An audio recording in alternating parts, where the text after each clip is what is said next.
Pepito? Pepito? Pepito, ano nangyayari sa'yo? Maria, baby! Tulungan niyo kami! Pepito! Maria, baby! Pepito, ano nangyayari sa'yo?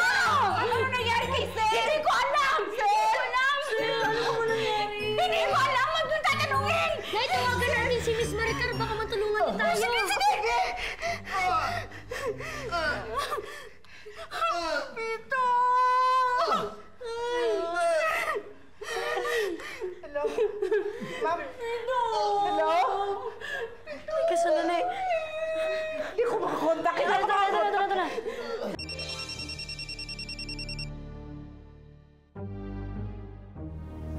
Hello? Hello, Ma'am Maricar. Chito, Sir! Sir! Oh, Chito, bakit ka napatawag? tulungan niyo kami. Ha? Sandali. Hello po. Tulungan niyo po kami. Huwag ka magpanik! Huwag ka magpanik! Ano ulit?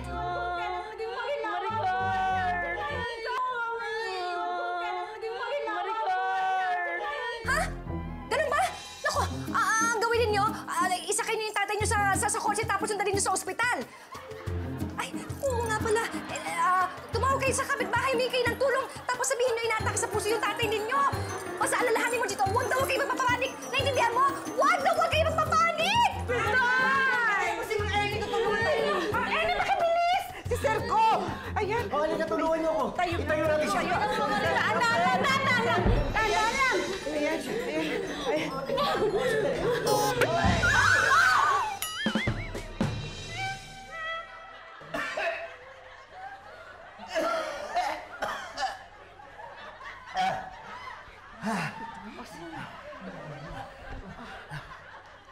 Hindi naman pala inatake sa puso, amo mo eh. Inatake ng katakawan. Ay, naku. Salamat po, Mang Ernie, ah. Thank you po. Sige, okay na siya. Sige po. Thank you po. Ano ba nangyari sa'yo? Kasi napalakas yata ako ng kain kanina. Sarap ng kain ko na ubas. Nabilauhan ako doon sa isa. Tay, sa susunod, mungayin niyo po muna bago nilunukin, ha? Sabi ko nga eh. Sir, ang sabi po ni Ma'am Maricar, dapat daw po magpa-executive check-up na daw po kayo. Sensitive ketchup na yun. Parang hindi naman yata bagay ang ubas sa ketchup. Kunin mo yung ubas. Pitoy, huwag ka nang magrereklamo, huwag kang magtatanong.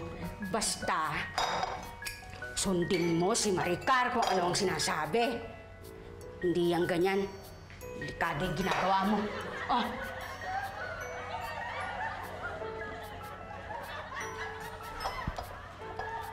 Ito pa. Kailangan ba talaga to? Ako ang natatakot sa'yo. Kainin mo. Executive.